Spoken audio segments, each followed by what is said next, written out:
Nous avions requis différentes expertises, notamment l'expertise de la police scientifique, l'expertise en cybercriminalité,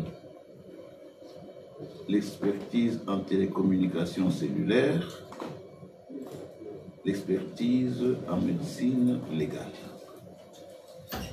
Toutes ces expertises, par nos réquisitions d'experts, se sont mises à l'œuvre et chacune d'elles, constamment en contact avec nous, nous livre les résultats des enquêtes, ou plutôt le devoir soumis à leur expertise.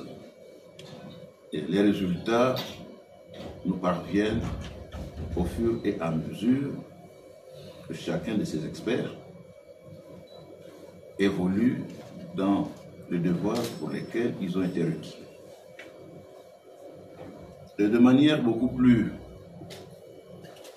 pragmatique, pratique, la police scientifique nous a confirmé par exemple que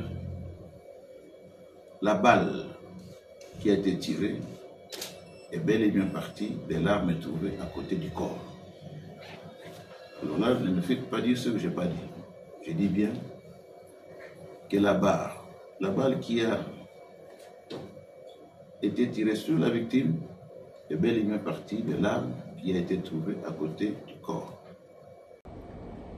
Là aussi, je voudrais vous dire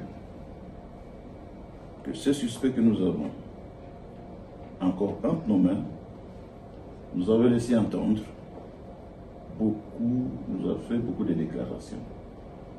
Mais là où, sans que j'aille vraiment au fin fond de choses, là où ça complique un peu la tâche aussi, parce que ces déclarations ne sont pas constantes. Il revient constamment sur ses premières déclarations. Donc il fait des déclarations qui ne semblent pas nous aider à pouvoir nous faire une conviction. Mais c'est cela aussi, la conviction que nous pouvons nous faire lorsque quelqu'un aujourd'hui dit une chose, demain il en dit une autre, et le lendemain autre chose. J'étais surpris moi-même qu'un monsieur soit passé sur les ondes de la radio, d'une certaine radio, nous dire que nous n'aurons pas dû considérer ce monsieur-là comme un suspect. Sachez qu'en matière de criminologie, lorsqu'un crime est commis, tout le monde qui est dans les périmètres, en principe, en matière de télécommunications, les premiers résultats nous parviennent déjà. Puisque nous avons dit que nous avons mis la main, nous avons saisi les téléphones de fin, ceux du garde-corps et ceux du chauffeur. Ça fait autant de personnes qui devaient être en contact avec la victime dans les heures qui ont précédé sa mort, tout comme dans les heures qui ont suivi sa mort. Et tous ces téléphones sont en train d'être passés au crible par les expertises. Et permettez-moi, autorisez que je ne vous dise pas les premiers résultats que cela donne.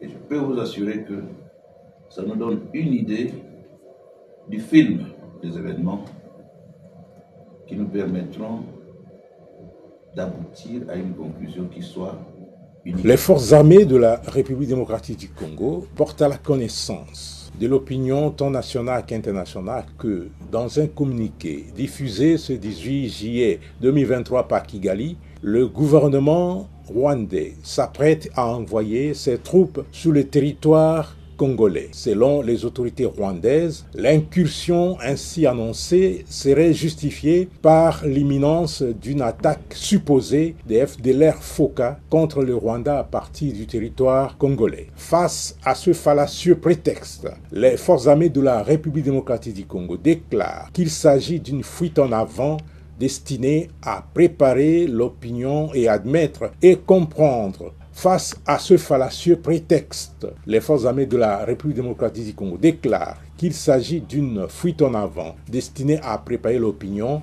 à admettre et comprendre la commission par les forces de défense du Rwanda d'autres crimes crapuleux et actes de violence ignobles pour pérenniser mort et désolation ainsi que l'insécurité et la terreur dans la population congolaise. En effet, les forces armées de la République démocratique du Congo tiennent à préciser que déjà actives dans plusieurs localités des territoires de Masisi, Nyiragongo et Rutshuru en République démocratique du Congo, les forces de défense du Rwanda veulent, par ce communiqué, officialiser leur présence sur le sol congolais afin de cacher et effacer de la mémoire collective tous les crimes, massacres et autres atrocités déjà commis à Kishiché, Kalake et le 16 juillet dernier à Bukombo dans le territoire de Rutshuru où ces terroristes ont fauché la vie à une vingtaine de paisibles Congolais. À ce propos, les forces armées de la République démocratique du Congo, qui condamnent avec véhémence cette duplicité et cette ruse